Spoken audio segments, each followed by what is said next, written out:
soyez le changement que vous voulez voir dans le monde.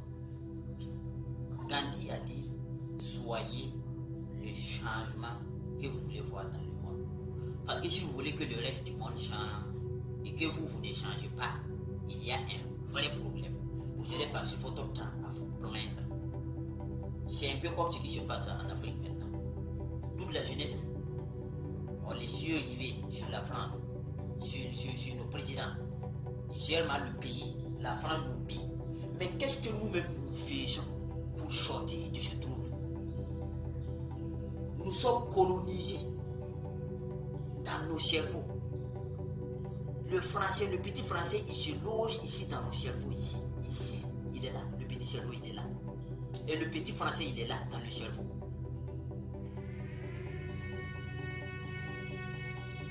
Victor Hugo est logé dans nos cerveaux. Il est logé même dans nos subconscients.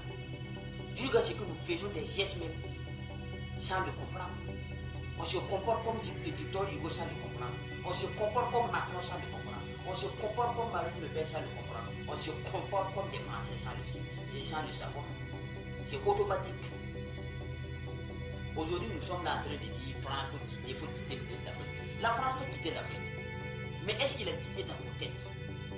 Est-ce que la France a quitté dans ta tête? Il faut déjà commencer à faire le ménage dans ta propre tête, dans ton propre cerveau. C'est là que se trouve le problème. Tous nos présidents se comportent comme des Français. La population se comporte comme des Français. Personne n'aime sa grand-mère. Personne n'aime ses descendants. Chez nous, en Afrique, on passe tout notre temps à insulter nos ancêtres dans les églises, dans des mosquées. Et après, on se lève maintenant, on dit la France n'a qu'à partir. Et les Français n'ont pas parti. Attends, mais vous croyez que quoi? Nous sommes colonisés mentalement. La colonisation est mentale. Alors, donc si je vous dis, soyez le changement que vous voulez voir dans le monde, il faut que vous ayez le courage de vous changer vous-même. Parce que beaucoup de personnes sont à la recherche d'une bonne épouse. Beaucoup d'hommes sont à la recherche d'une bonne épouse. Beaucoup de femmes sont à la recherche d'un bon époux. Mais eux-mêmes, ils n'incarnent pas. Ils n'incarnent pas ces qualités dont ils veulent voir sur les hommes. Tu veux un homme honnête. Tu veux un homme respectueux, responsable. Mais tu es une fille irresponsable, prostituée. Tu crois que tu vas trouver ces hommes-là? Commence par te changer toi-même. En devenant une fille responsable. Une fille honnête. Une fille digne. Une fille fidèle. Avant d'avoir un homme fidèle. Même si tu gagnes un homme infidèle, tu as des qualités pour faire changer cet homme. Tu peux essayer de changer cet homme pour qu'il devienne fidèle, responsable, respectueux. Mais si tu n'as pas les qualités dont tu peux voir sur l'homme, tu crois que tu vas le trouver facilement? Pareil pour les hommes. C'est toi qui veux une femme responsable, une femme honnête, une femme fidèle. Mais tu n'incarnes pas ces qualités-là. Qu'est-ce qui peut se faire que tu vas trouver cette personne qui va te dire que tu vas trouver? Parce que toi, tu n'es pas comme ça.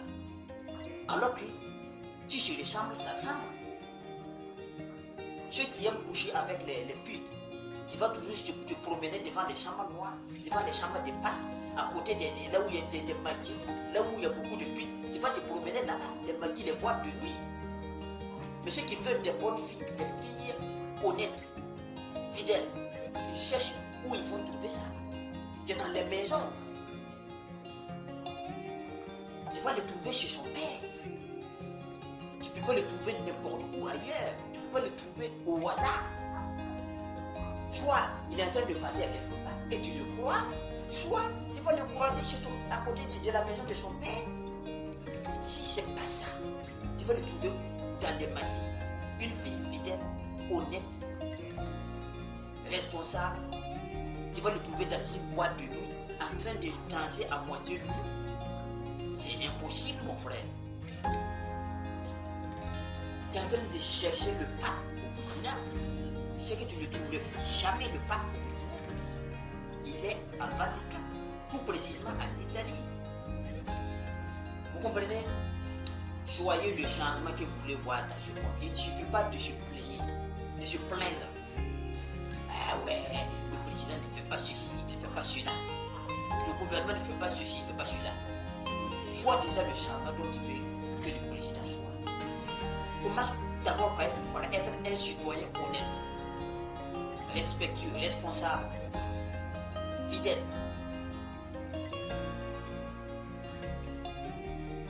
Mais nous, on ne veut pas être comme ça.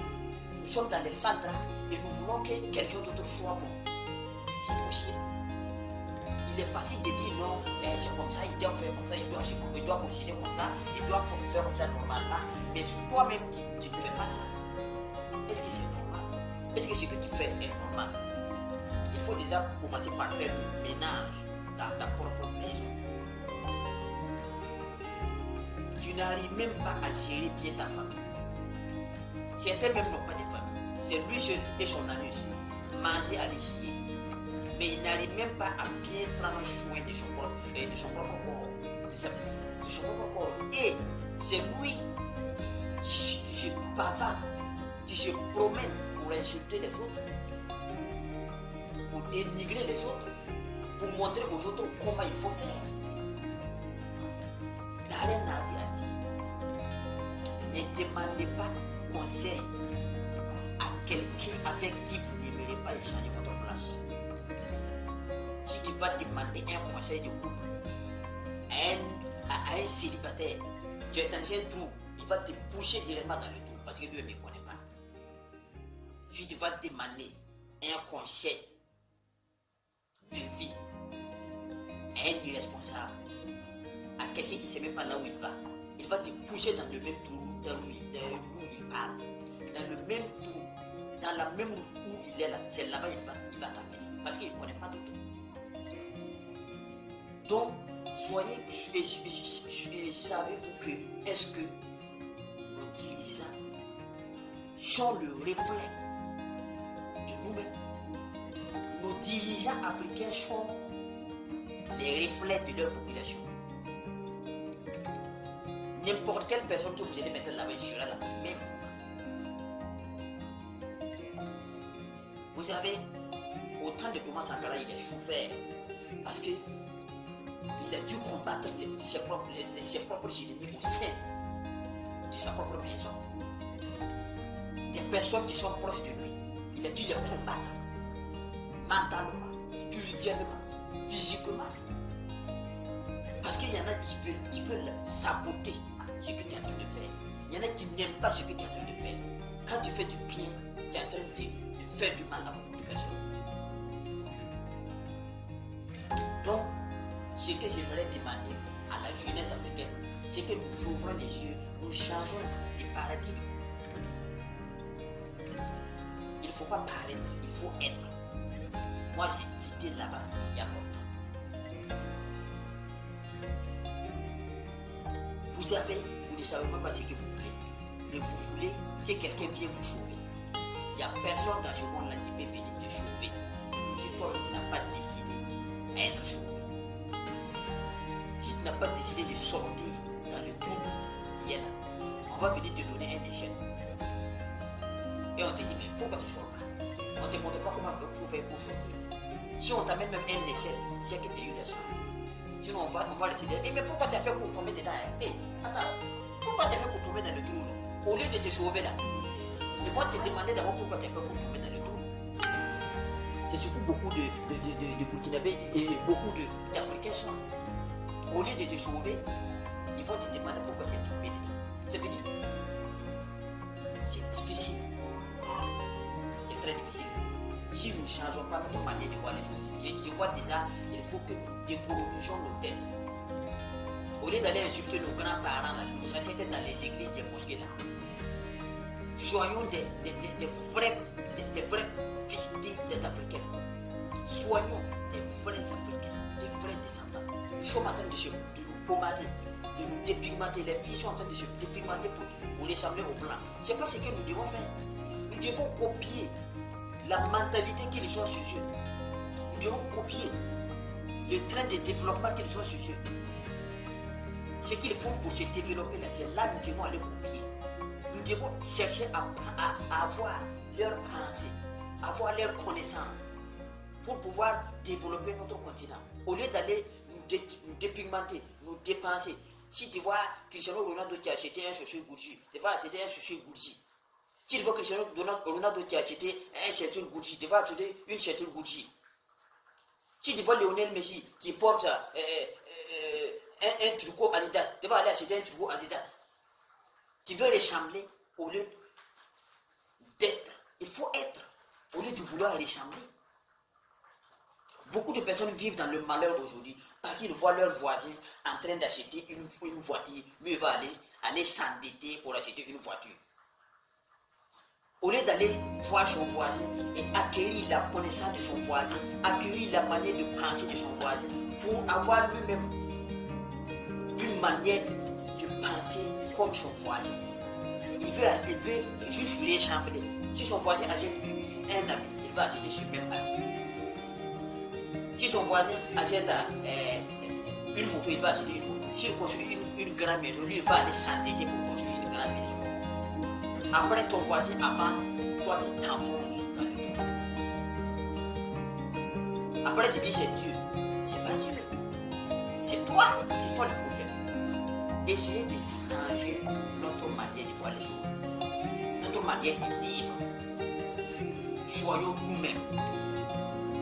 Personne, celui qui vit pour ressembler aux autres, ne peut jamais connaître le vrai bonheur dans ce monde. Il ne peut jamais connaître le vrai bonheur du monde. Donc, chers Africains, chère jeunesse africaine, soyons le changement que nous voulons voir dans ce monde. Ne sortons pas seulement pour se plaindre, pour dire que c'est un tel qui doit faire ça. Non. Si on veut que le gouvernement emploie tout le monde, ça serait difficile pour nous. Créons des emplois.